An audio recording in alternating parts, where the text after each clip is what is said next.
Assalamualaikum warahmatullahi wabarakatuh. Berjumpa lagi dengan saya, Sudiati, calon guru penggerak angkatan 10 dari SDN Kalideres Haji, Jakarta Barat.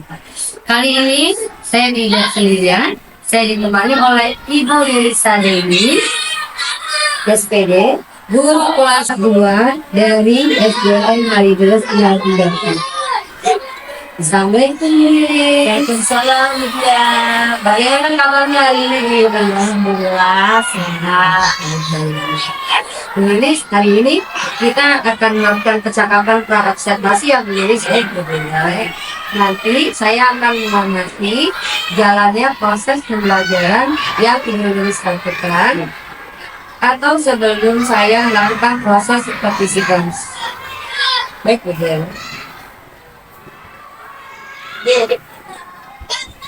Adapun tujuan supervisinya adalah untuk mengetahui dan mengevaluasi jalannya proses pembelajaran yang Ibu lakukan.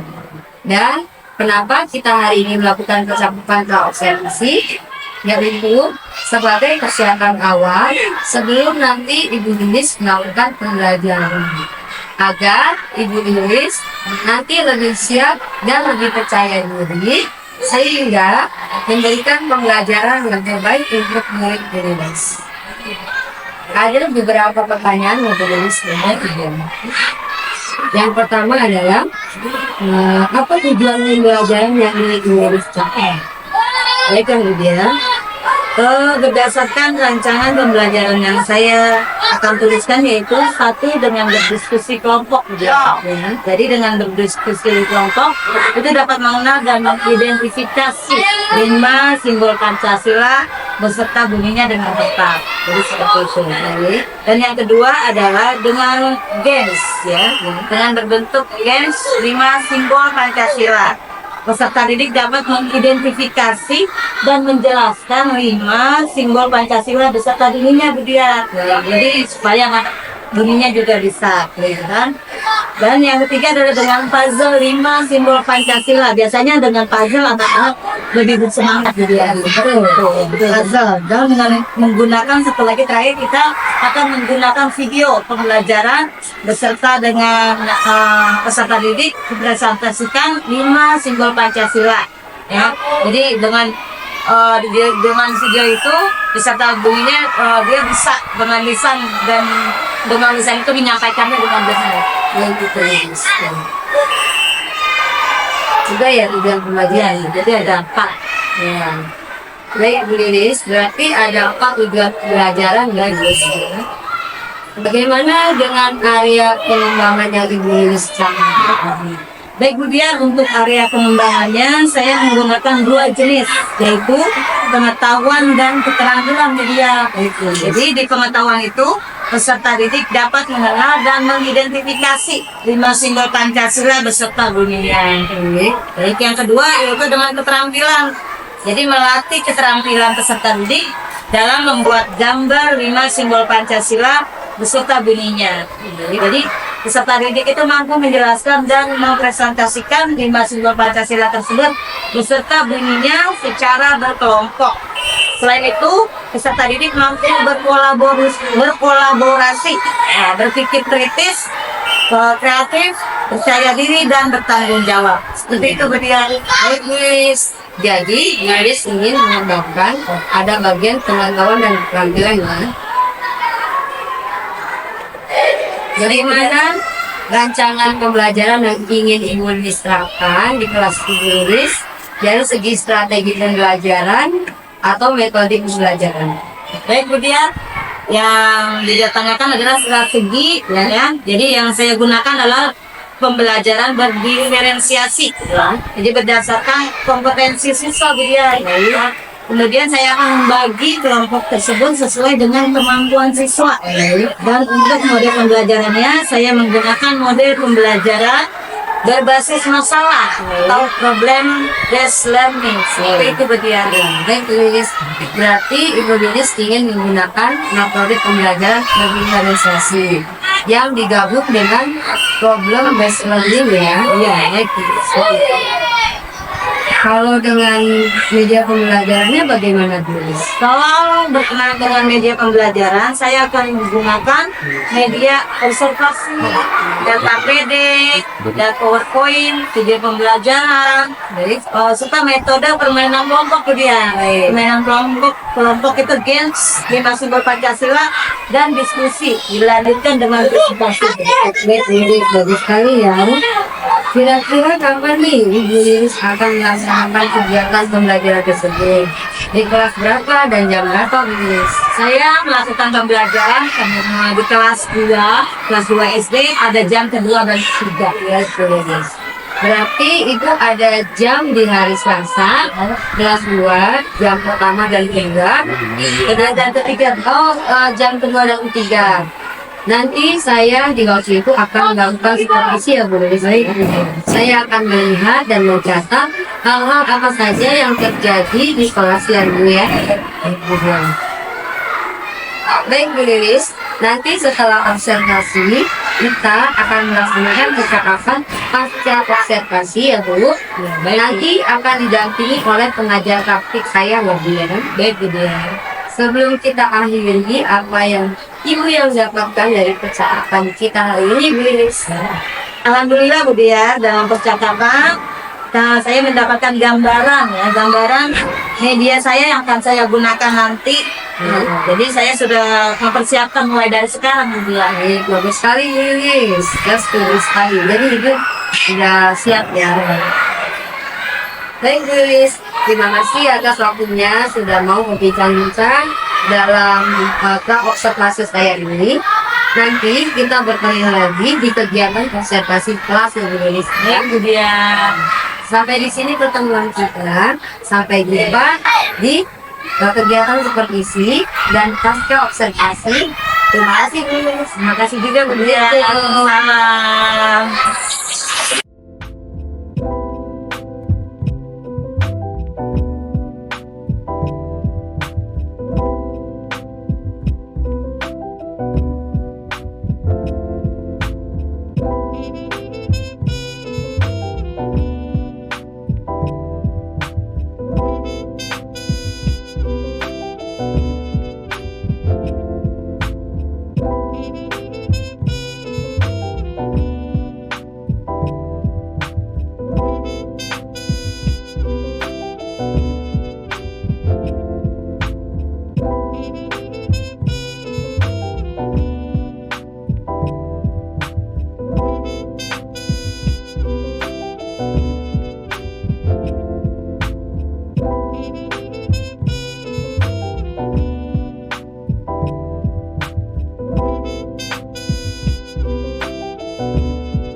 Assalamualaikum warahmatullahi wabarakatuh. Perkenalkan, nama saya Sugiati. Saya CGP Angkatan 10 dari SDN Kalideres 03 Pagi, Jakarta. Saya masih ditemani oleh rekan sejauh saya yaitu Ibu Lilis Saduli SPD sebagai guru yang telah saya observasi pada kegiatan supervisi akademik di sekolah saya. Baik, Lilis sudah melakukan kegiatan observasi. Ini adalah lanjutannya ya, Lilis. Jadi setelah observasi, saya akan melakukan coaching observasi. Jadi mengulas kembali apa yang sudah dilakukan Lilis dalam pembelajaran observasi. Baik, Lilis. Assalamualaikum Bu Lilis. Waalaikumsalam Bu Lilis. Apa kabarnya Bu Lilis hari ini, Lilis? Alhamdulillah sehat. Ya, alhamdulillah. Bu Lilis, saya akan memberikan beberapa pertanyaan terkait dengan jalannya proses observasi yang sudah Ibu lakukan dengan tujuan untuk mengevaluasi sejauh mana proses pembelajaran yang sudah Ibu lakukan. Untuk pertanyaan yang pertama, bagaimana perasaan Bu Lilis dengan sudah dilakukannya kegiatan observasi yang sudah berlangsung? Ya, kemudian karena mungkin saya belum terbiasa bahwa mendengar kali ya. Jadi karena itu sebenarnya akhirnya awal-awal saya pegang alhamdulillah dapat berlangsung dengan baik. Baik, Bu Lilis, bisa diceritakan kembali nih Bu Lilis, area pengembangan apa yang Ibu akan lakukan di dalam kelas, kemudian langkah-langkah apa dan tahapan pembelajaran apa yang sudah Ibu lakukan di dalam kelas. Kemudian mungkin kalau tahapan tentunya saya membuat perangkat pembelajaran. Kemudian untuk area pengembangannya yaitu dari area pengetahuan dan keterampilan. Jadi untuk pengetahuan siswa itu yaitu menjelaskan, mempraktekkan, menjelaskan dan mempraktekkan keterampilan itu. Dan untuk pengetahuan siswa selanjutnya dengan keterampilannya membuat gambar 5 simbol Pancasila beserta bunyinya beberapa ini. Baik, Bu Lilis, menurut Ibu nih, sejauh mana area pengembangan yang Ibu sudah lakukan? Apakah sudah berhasil dilakukan di dalam kelas atau belum? Menurut saya alhamdulillah sudah berjalan dengan baik, tapi mungkin saya masih ada kekurangan. Sudah berjalan dengan sesuai ya? Iya, masih ada kekurangan menurut saya.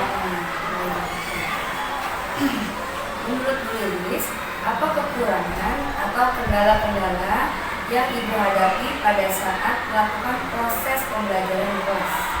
Kalau kekurangan atau hambatan yang sering terjadi, tentunya ada beberapa ya. Kalau saya lihat ada beberapa siswa yang masih belajar dalam belajar itu ada yang pasif. Artinya siswa tersebut dia kayaknya kurang aktif kalau kita lihat. Jadi ada beberapa siswa yang tidak terlibat dalam berperan aktif dalam pembelajaran dan mungkin dia hanya mengandalkan temannya saja untuk menyelesaikan tugas-tugasnya. Jadi diam aja. Iya, dia bisa. Waktu kegiatan apa tuh? Itu waktu kegiatan dia misalnya menempelkan simbol-simbol Pancasila, dia hanya sendiri saja tanpa dibantu teman tidak mau. Jadi menurut saya itu kurang aktif. Ya, baik. Menurut Ibu, mengapa hal itu bisa terjadi ya? Ada anak yang kurang aktif gitu. Terus kenapa mereka kurang aktif dan tidak mau terlibat waktu diskusi? Mungkin dalam pembagian kelompok dengan jumlah siswanya yang terlalu banyak dan di tiap kelompoknya itu saya juga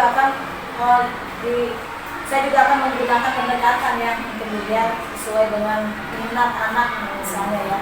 Saya akan bagi kelompok itu berdasarkan gaya belajarnya kemudian seperti gaya belajar visual, gaya belajar auditori dan kinestetik sehingga anak akan terasa nyaman di dalam seperti itu. Pada saat nanti dalam pembelajaran, apakah Ibu akan menyesuaikan dengan gaya belajar masing-masing? Sepertinya kemudian saya akan sesuaikan dengan kenyamanan anak tersebut. Mungkin saya akan memberikan pertanyaan kepada anak tersebut dengan menyesuaikan dengan kegiatan yang ada di kelas. Kira-kira apa nanti yang direncanakan supaya dapat terrealisasi dan memberikan proses-proses pembelajaran yang lebih baik lagi dibandingkan dengan yang kemarin? Apa nih Ibu akan melakukan perubahan?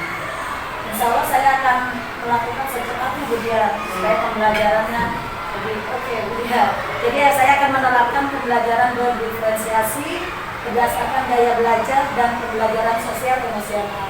Seperti itu, Ibu akan menggunakan pembelajaran diferensiasi dengan daya belajar Iya. dan sosial emosional. Sosial emosional. Iya, seperti itu. Baik, Bu Nuris. Baik, Bu Nuris, terima kasih banyak atas jawaban-jawabannya.